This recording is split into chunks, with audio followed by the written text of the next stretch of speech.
Good day ulit guys. So, andito na naman tayo para sa panibagong video at ituturo namin sa inyong yung araw na ito kung paano mag-load sa Maya app.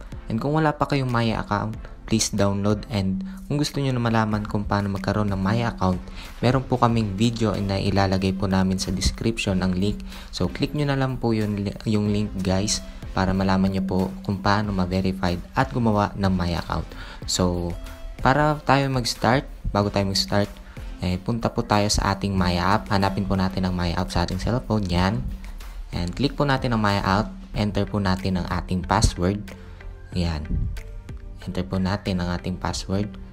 At kung makikita nyo guys, meron tayong balance na 358 pesos ngayon.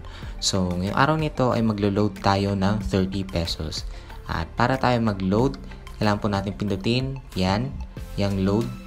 Pindutin po natin ang icon na yan at piliin po natin ang SIM na loloadan natin, at ang loloadan po natin ngayon ay TM. So, hanapin po natin yung logo ng TM dito sa may bandang load na nakalagay guys. Hanapin po natin ng TM.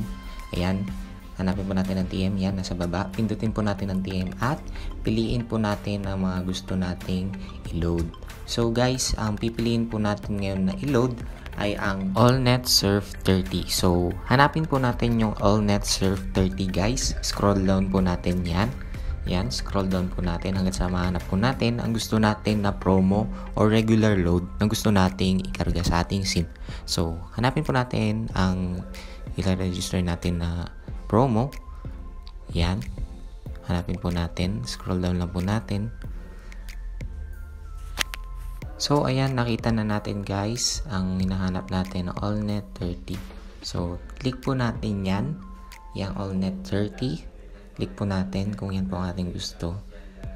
Yan. At ang nakatype po na number dyan ay ang number ng ating Maya account. So, ang loloadan po natin ngayon ay yung isa po nating SIM card.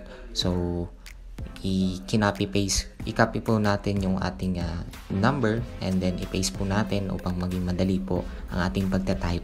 Ayan. Ayan po, nakalagay po sa contacts. And, yan, yung source of payment, Maya. Nakalagay po dyan ang presyo na nakaload sa inyong Maya account. So, wala po tayong gagalawin dyan. Kung gusto nyo maglagay ng optional message, pwede rin po. Halimbawa, kung gusto nyo mag-thank you, yan, wrong spelling pa, thank you, yan, pwede po yan. Or kapag yung mahal nyo napaload sa inyo, pwede rin na sabihin nyo na love you. So, yun guys, joke lang, bata pa tayo. Now, and let's continue. Click po natin ng next. So, yan.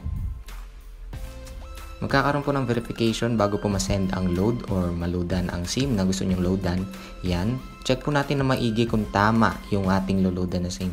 At kung tama po ba yung na-click natin na promo. Ingat tayo guys. Minsan, madami nagkakamali dito sa part na to. So yun guys, kung tama naman po ang na-click natin, tuloy po natin yan. Swipe na po natin yan. Yan. Makikita na po natin ang resibo ng ating pag-load. So yan guys, i-save po natin ang ating resibo or pwede namang hindi na. It depends. Nasa inyo yan. So yan, save po natin at automatic po siya masisave sa ating gallery. So yun guys, mapapasin nyo na bawasan po ng 30 pesos ang ating balance. So naging 328 pesos na lamang po ang ating balance. So yun guys, ganun lamang kadali na bumili ng load dito sa Maya app. As easy as 1, 2, 3. Konting click lang tayo na ginawa guys. At kung mapapansin nyo na napakabilis lamang po. Ganun po kadali bumili ng load dito sa Maya app. Kaya kung gusto nyo pong itry, at less hassle po kaysa pupunta pa po tayo sa malalayong tindahan, malalayong lugar, try na po natin gumamit ng Maya app.